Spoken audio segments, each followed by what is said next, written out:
The waiting is over. The phony war of car launches and shakedowns is done. We are finally on track for the first official preseason test of the 2026 Formula One season, and the Circuit de Barcelona Catalunya is already boiling over with drama, radical innovation, and the first real, tangible clues about who got it right and who got it very, very wrong. The very first morning of running has been a chaotic affair, disrupted by multiple red flags that have sent engineers scrambling. A clear and perhaps worrying pecking order is already beginning to emerge from the haze of testing uncertainty. The former champions, Red Bull, have come out of the gates swinging, immediately setting the pace and turning heads with a design philosophy so aggressive it has the entire paddock talking. But as the new cars turned their first angry laps, the biggest story wasn't about who was on track, but who was glaringly absent. As the pit lane opened and the likes of Red Bull, Mercedes, and others roared to life, the garages of two of the sport's biggest names remained eerily silent. The reigning world champions, McLaren, and the team with all the pressure on their shoulders, Scuderia Ferrari, were nowhere to be seen. Their garage doors were down. Their cars were not on track. While their rivals were gathering the most crucial data of this new era, Ferrari and McLaren were giving them a full day's head start. This isn't just a minor strategic difference. This is a high-stakes gamble that could define their entire season before it has even properly begun. Is this a sign of supreme confidence, or a terrifying signal that they are already in deep, deep trouble? For all the in-depth analysis and breaking news from the F1 2026 season, make sure you are subscribed to our channel and have that notification bell locked in. You will not want to miss how this story unfolds. Let's start with the team that did show up and immediately made a statement: Red Bull. When the RB22 rolled out of the garage this morning, the immediate reaction from the technical community wasn't just surprise, it was a collective gasp. The team from Milton Keynes has produced a car that is visually stunning and, frankly, unbelievably aggressive. The most talked about feature, and rightly so, are the so-called zero pods. Red Bull has taken the slim side pod concept that Mercedes tried and failed with, and they've pushed it to an absolute extreme, creating a car with an impossibly narrow bodywork that almost defies physics.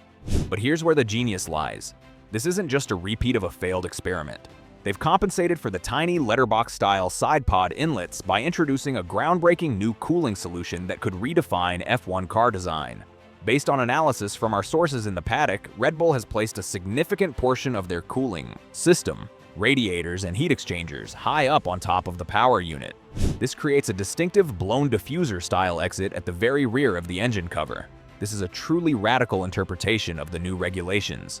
Think about what this means. They are taking the hot, turbulent air from the coolers, which is normally just wasted energy dumped out the side of the car, and they are weaponizing it. They are directing that high-energy airflow to blow over the rear wing and the diffuser. This energizes the airflow, dramatically increasing downforce and reducing drag simultaneously. It's a classic case of turning a fundamental necessity, cooling the power unit, into a direct and powerful aerodynamic advantage.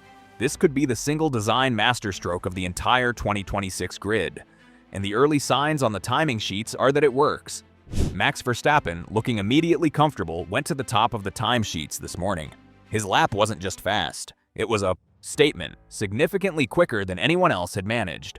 Onboard footage shows a car that looks incredibly planted through the high-speed corners and blisteringly quick on the straights, suggesting that this radical cooling solution is paying massive dividends in aerodynamic efficiency. However, it is far from a perfect picture in the Red Bull garage. The morning session was red-flagged multiple times, and one of those stoppages was caused by Verstappen's RB22 grinding to a halt out on track.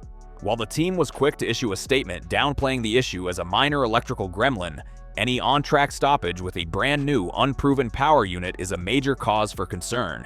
This is the monumental gamble for Red Bull. Have they pushed their design so far to the bleeding edge that reliability will become their Achilles heel? Their sister team, Racing Bulls, has opted for a much more conservative, almost comically oversized cooling package on their car.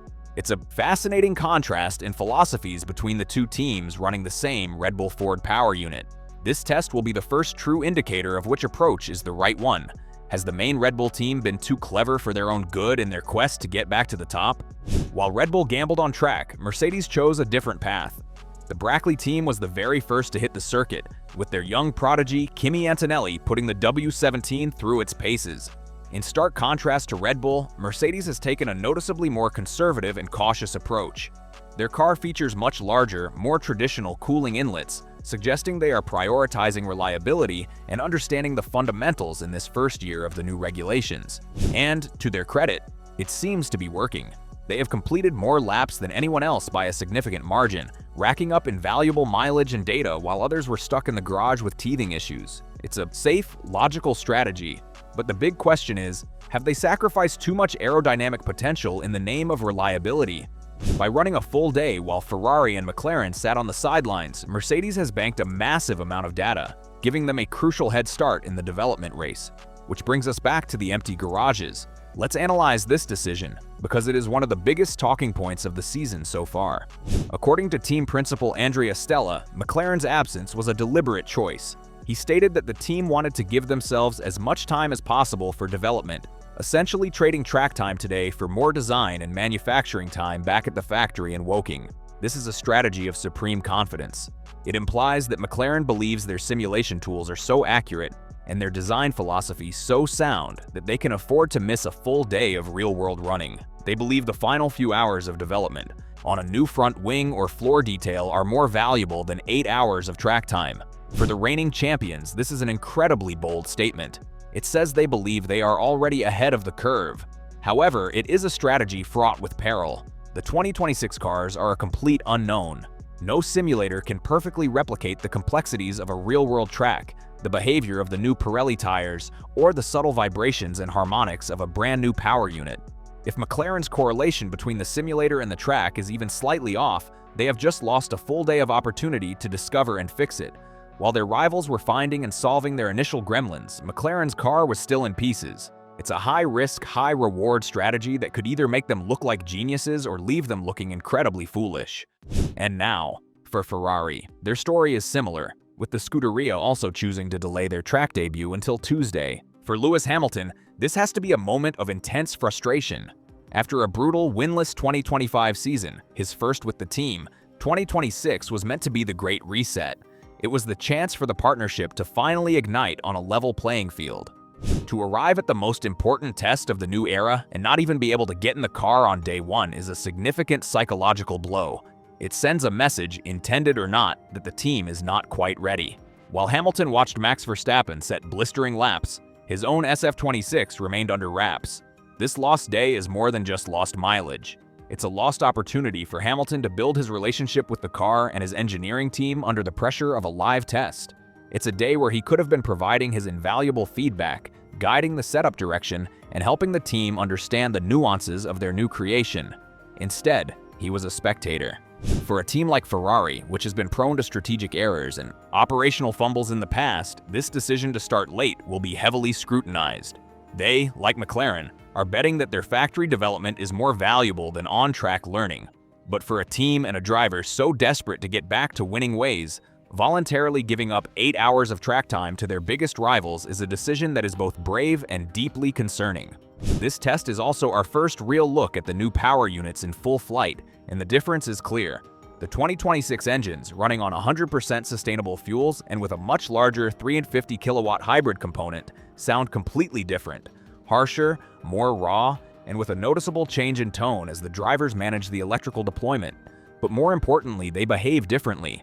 We've seen several drivers get caught out by the aggressive power delivery, especially on corner exit. Mastering the incredibly complex energy deployment strategies is going to be a key differentiator this season. While Mercedes and Red Bull drivers were learning these lessons today, Hamilton and Norris were not. They will start tomorrow a full day behind in their understanding of how to extract the maximum from these new hybrid systems. So after the first chaotic taste of on-track action, the battle lines for 2026 are being drawn in the sand. Red Bull has thrown down the gauntlet with a car that is either a revolutionary stroke of genius or a fragile masterpiece waiting to shatter. Mercedes has chosen the path of caution and reliability, hoping to outlast the competition with methodical consistency. And our focus, Ferrari, along with the reigning champions McLaren, have chosen to remain in the shadows, creating a cloud of mystery and doubt. Their absence has handed a massive, unearned advantage to their rivals. The rest of this test will be absolutely crucial. When Ferrari and McLaren finally do hit the track, they will be under immense pressure to be both fast and reliable. Immediately, there will be no time for teething issues. Can Red Bull prove their radical concept is reliable enough to actually finish a race? Will Mercedes' conservative approach prove to be the smart long-term play? And most importantly for us, was Ferrari's and McLaren's absence a sign of quiet confidence?